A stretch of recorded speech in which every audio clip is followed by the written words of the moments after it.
Hello viewers, कैसे हैं आप सब लोग। वर्डप्रेस चैनल में आपको दोबारा से वेलकम करते हैं। और आज हम एक काफ़ी इंपॉर्टेंट वीडियो लेकर आए हैं जो कि है 2025 में हम यूएई में ई कॉमर्स कैसे स्टार्ट कर सकते हैं। आज हम आपको ये स्टेप बाय स्टेप गाइडलाइंस देंगे इसकी सारी। तो सबसे पहले इसका स्टेप है कि आपका बिज़नेस कैसा है, ये कैसे उस पर डिपेंड करता है बिज़नेस पे। सबसे पहला पॉइंट है बिज़नेस टू द कंज्यूमर। जैसे आप डायरेक्ट कस्टमर को चीज़ सेल कर रहे हैं, बिज़नेस टू कंज्यूमर का मतलब ये हो गया। और दूसरा आ जाता है बिज़नेस टू बिज़नेस, मतलब इसका मतलब ये हो जाता है कि आप डायरेक्ट अपना प्रोडक्ट जो है दूसरे बिजनेसमैन को किसी सेल कर रहे हैं। और तीसरा इसका पॉइंट है ड्रॉप शिपिंग। अब ड्रॉप शिपिंग में ये आ जाता है कि आप कोई चीज़ अपना प्रोडक्ट सेल कर रहे हो ऑनलाइन, उसको इन्वेंट्री में रखे बगैर। और उसका चौथा और आखिरी पॉइंट ये है कि आप मार्केट प्लेस पे सेल कर रहे हो। जैसे कि एक बड़ा प्लेटफॉर्म है, मार्केट प्लेस है, जैसे अमेज़ॉन है, शॉपिफाई, एडसे, इस तरह का प्लेस। अब इसका सेकंड स्टेप ये आ जाता है कि आपने चूज़ क्या की है, कौन सी ऐसी लीगल प्लेस आपने सेलेक्ट की है जहाँ पे आपने अपना प्रोडक्ट सेल करना है। तो सबसे पहले इधर आ जाता है लोकल प्लेसेस, उसको नाम दिया गया है मेन लैंड, कि आप अपना जो प्रोडक्ट है वो सिर्फ यूएई में लोकल प्लेसेस पे सेल करो। और जो दूसरा इसका मेन स्टेप आ जाता है वो है फ्री जोन, मतलब आप अपना प्रोडक्ट जो बाहर के मुल्कों में सेल कर रहे हो, डिजिटल सर्विस दे रहे हो और ऑनलाइन सेल कर रहे हो। अब इसकी सबसे बड़ी यहाँ पे पॉपुलर जो यूएई में सबसे ज़्यादा पॉपुलर फ्री जोन्स हैं ई कॉमर्स के लिए, सबसे पहला उसमें आ जाता है दुबई कॉमर्स सिटी, फिर है शारजा मीडिया सिटी, फिर आ जाता है फुजायरा क्रिएटिव सिटी, फिर आ जाता है रेक्स। अब स्टेप 3 इसका देख लेते हैं कि आपको किस किस टाइप का लाइसेंस चाहिए ई कॉमर्स के लिए। सबसे पहला लाइसेंस तो आपको डायरेक्ट ई कॉमर्स का लाइसेंस चाहिए होता है, और फिर आपको लाइसेंस चाहिए होता है जर्नल ट्रेडिंग का, और फिर ड्रॉप शिपिंग का आपको लाइसेंस चाहिए होता है, जिससे आप ना फ्री जोन में प्रोडक्ट सेल कर सकते हो और बाय भी कर सकते हो। और जब आप ई कॉमर्स के लिए अपना कर रहे होते हो, सारा कुछ रिक्वायर्ड आपने डॉक्यूमेंट्स भरने हैं, तो उसमें क्या क्या रिक्वायर्ड चीज़ें आ जाती हैं वो भी आपको बता देते हैं। सबसे पहले आपको एक पासपोर्ट की कॉपी चाहिए, वीज़ा और रेजिडेंसी की डिटेल्स भी आपने उधर अपने डॉक्यूमेंट पे डालनी है, जो चीज़ उन्होंने बोली है। बिज़नेस का आपका नेम जो है, आपने जो अपने बिज़नेस का नाम रखा है वो बिल्कुल अप्रूव होना चाहिए, और बिज़नेस एक्टिविटीज़ की लिस्ट भी होनी चाहिए। अब इसकी कॉस्ट के बारे में बात करते हैं। 5,000 से 15,000 दिरहम में इसके पैसे लगते हैं, लेकिन फिर भी ये डिपेंड करता है कि आपका फ्री जोन किस तरह का है और आपका पैकेज किस तरह का है। अभी बात आ जाती है कि आप ऑनलाइन किस प्लेटफॉर्म पे अपना प्रोडक्ट सेल करना चाहते हैं।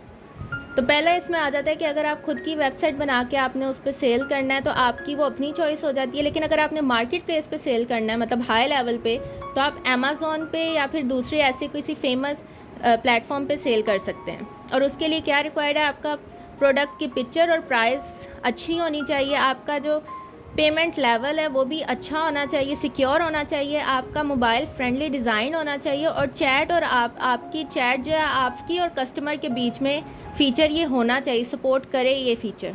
अब आप प्रोडक्ट की डिलीवरी कैसे कर सकते हैं, इसमें ये आपका खुद का ऑप्शनल है कि आप खुद भी प्रोडक्ट डिलीवर कर सकते हैं या फिर आप लोगों को हायर कर सकते हैं। और अगर आपने खुद प्रोडक्ट डिलीवर करने हैं, लेकिन वो सिर्फ लोकल में होगा। अगर आपने इंटरनेशनल लेवल पे करना है तो फिर उसके लिए तो आपको हायर करने पड़ेंगे लोग। अब आपकी इसकी पेमेंट टाइप क्या होनी चाहिए। यूएई में सबसे पॉपुलर पेमेंट टाइप जो है वो पे टैब्स है, Telr, Stripe and Amazon payment service वो ज़्यादा पसंद करते हैं।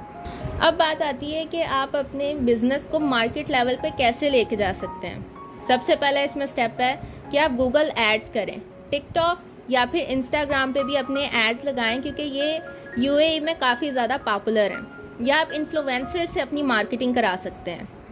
अब व्यूवर्स आपको इस पॉइंट में ले आते हैं कि यूएई में टैक्स की क्या कंडीशन होती है।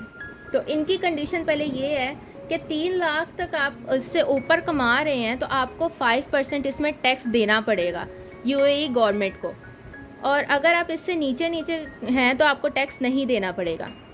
और इसमें दूसरा पॉइंट आ जाता है कि आपका जो प्रोडक्ट है, आपका बिज़नेस और प्रोडक्ट दोनों ये रजिस्टर्ड होने चाहिए फेडरल टैक्स अथॉरिटीज़ की तरफ से, और आपका जो अकाउंटिंग है वो भी डिजिटल मेंटेनिंग में होनी चाहिए, और आपको अपना लाइसेंस भी हर साल रिन्यू कराना पड़ता है। अब इसमें हम आ जाते हैं कि आपको एम्प्लॉयज़ हायर करने पड़ेंगे, तो ये बिल्कुल ऑप्शनल है। क्योंकि अगर आप लोकल में सेल करते हो तो उसमें ज़रूरत नहीं है आपको एम्प्लॉयज़ हायर करने की, लेकिन अगर आप फ्री जोन में कर रहे हो, इंटरनेशनल जोन में हो, तो आपको 1 या 6 इसके बीच बीच में आपको एम्प्लॉयज़ हायर करने ही पड़ेंगे। सो गाइस, अब हम इसके लीगल कंसिडरेशन के बारे में आपको बता दें, इसकी पॉलिसीज़ के बारे में। इसमें पहला स्टेप ये आ जाता है कि आपकी जो वेबसाइट है जो आपने खुद ऑन की है, उसमें आपके पास टर्म्स एंड कंडीशंस और प्राइवेसी होनी चाहिए, और आपका प्रोडक्ट जो है वो यूएई अप्रूव्ड होना चाहिए, और आपने ये सारे प्रोडक्ट्स जो है ना अवॉइड करने हैं सेल करने के लिए। पहला आ गया एडल्ट प्रोडक्ट्स, सेकंड आ गया अल्कोहल, और ऐसे प्रोडक्ट जो रिलीजन के मतलब रिलीजन से रिलेट करें वो आपने सेल नहीं करने। अब हम आपको ये बता देते हैं कि ऐसी कौन से प्रोडक्ट्स हैं जो आप अपनी वेबसाइट में सेल कर सकते हैं यूएई के मुताबिक ई कॉमर्स में।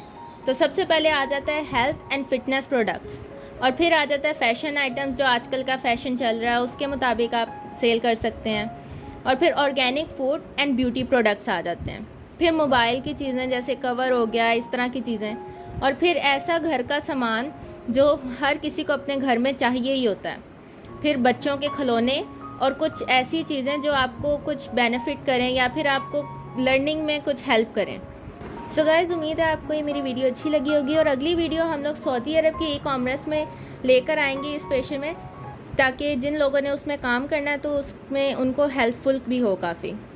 तो मेरे चैनल को आप सब्सक्राइब करें और वीडियो को लाइक करें। थैंक